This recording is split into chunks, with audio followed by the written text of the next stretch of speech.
Hello everyone. As promised, here is my summary from last Sunday's class, or the summary of the first part, and so we'll see how it goes.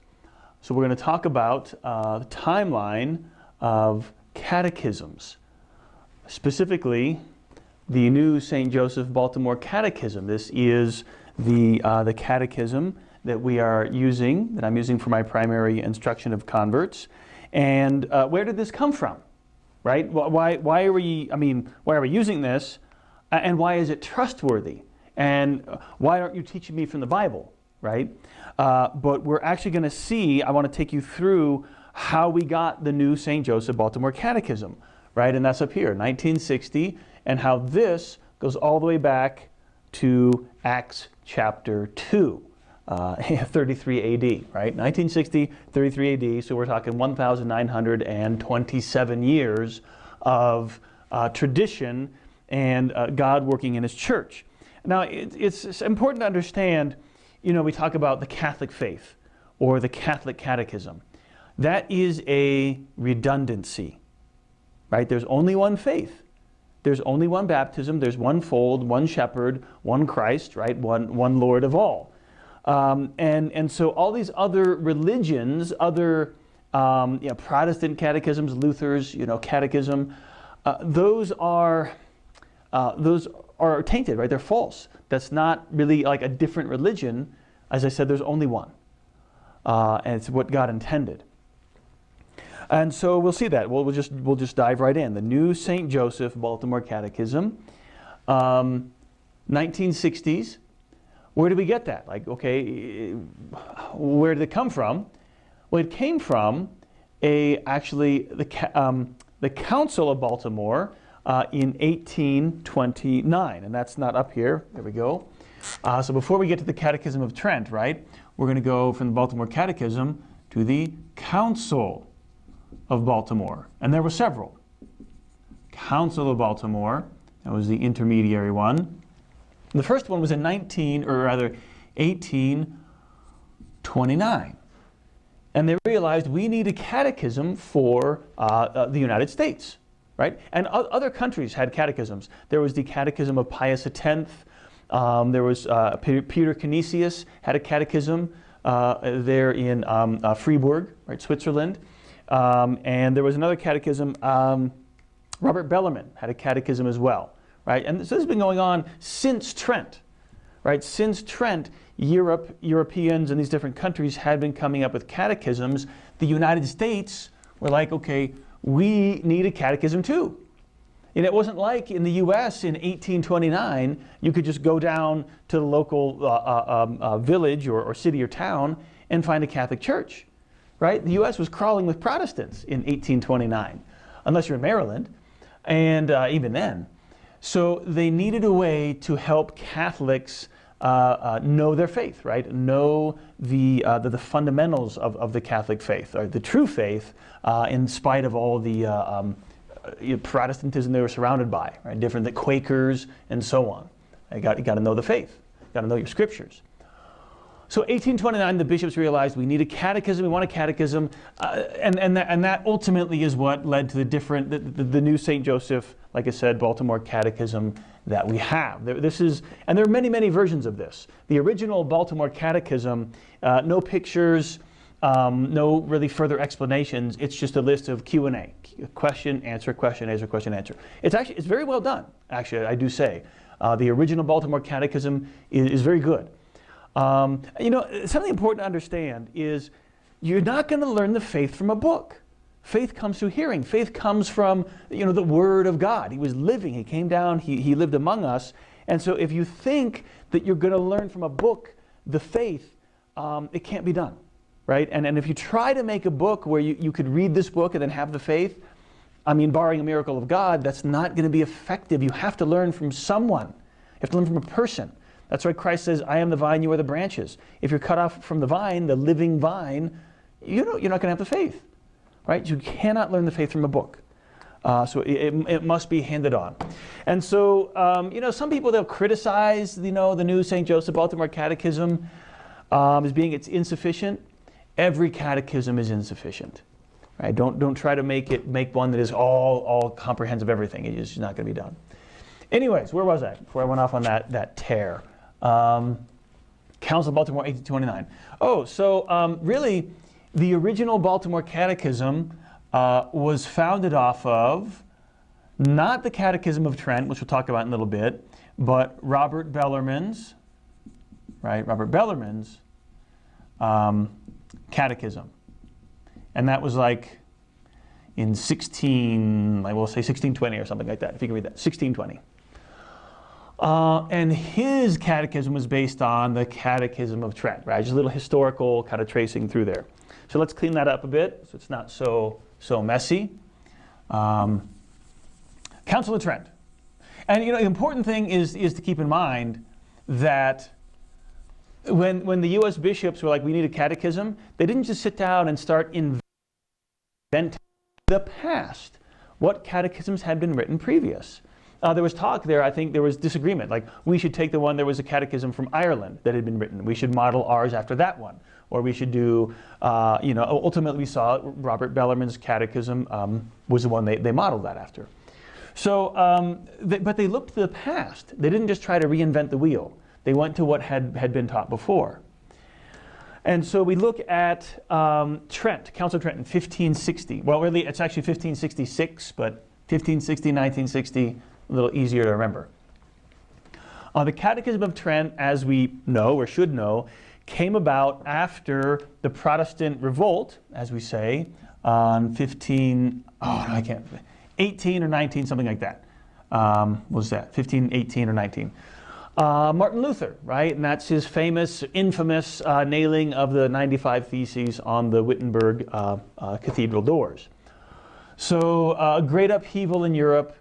And then one of the reasons was that the Pope Pius V and Charles Borromeo and the other council fathers realized is the faithful didn't know the faith. They needed a systematic way of understanding what are the most important elements of the Catholic, of the truths of the Catholic faith, which is just, you could say, the truth. People don't know the truth about God, about man, about the soul, about the Trinity. And the newfound Protestant protesters against the church were able to convince people because they didn't have anything to fall back on. So they said, we have to do something about this. So they composed the Catechism of Trent, and I think it's the case that Martin Luther actually was the first one to publish a catechism. I don't know if he was the first one with the idea of it, but he published a catechism. Maybe called the Penny Catechism, but maybe something else. Anyways, he was the first medieval spammer. He published pamphlets and articles and periodicals and just distribute them all over the place, and other people like that. So they were propagating these ideas, and because the Catholic Church had nothing, well, that's the first time they've heard of it. Sounds reasonable. They were losing a lot of Catholics that way, losing a lot of souls. So that is why the Catechism of Trent came about, and we'll be more specific there. 1566 was the publishing date.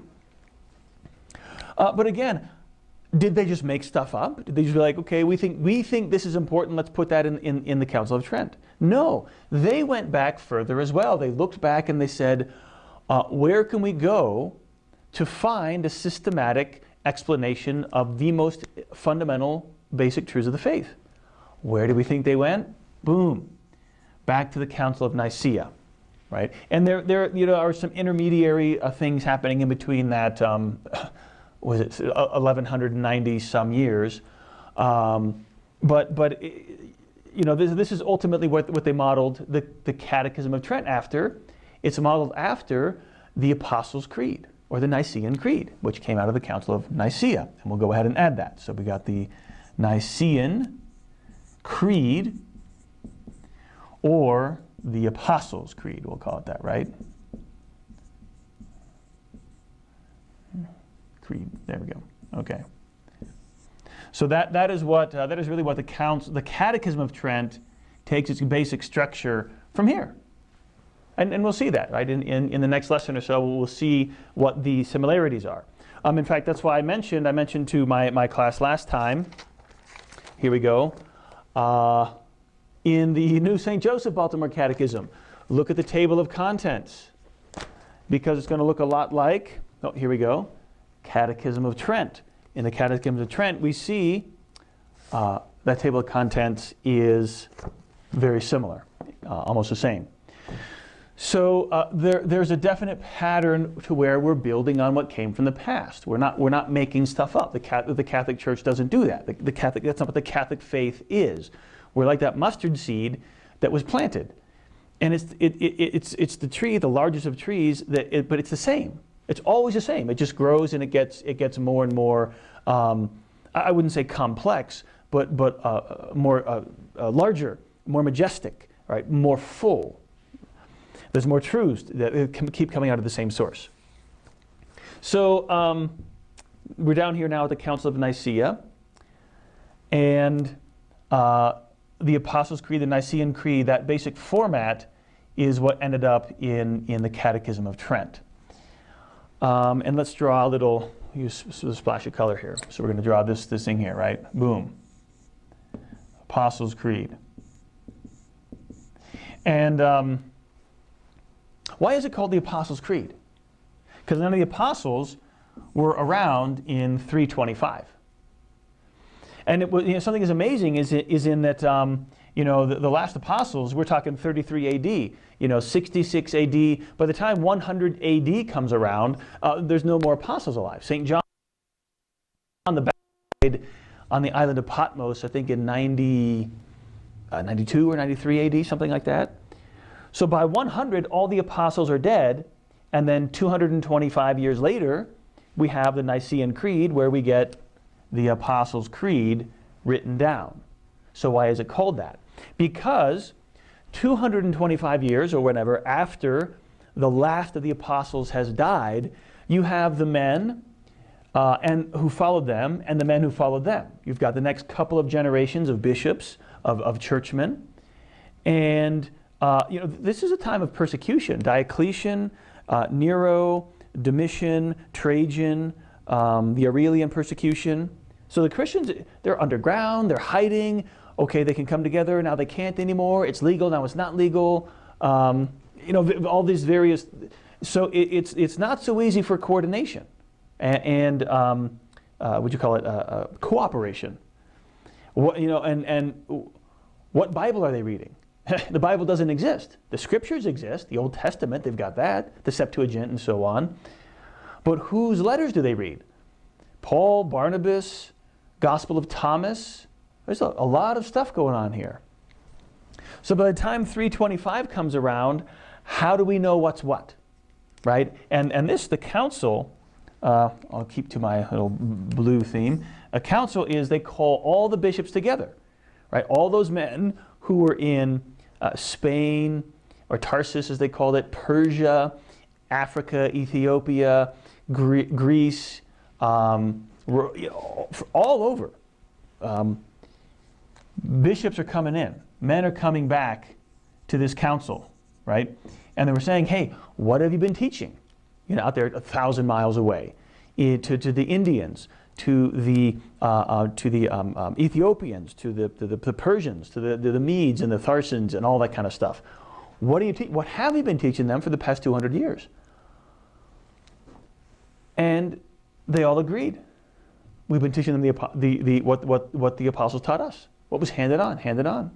And there was disagreement, right? There wasn't like all this unanimous agreement, but what they were able to do at Nicaea was say, these things, this is the Apostles' Creed, the Nicene Creed, these are the articles of faith that are the most essential.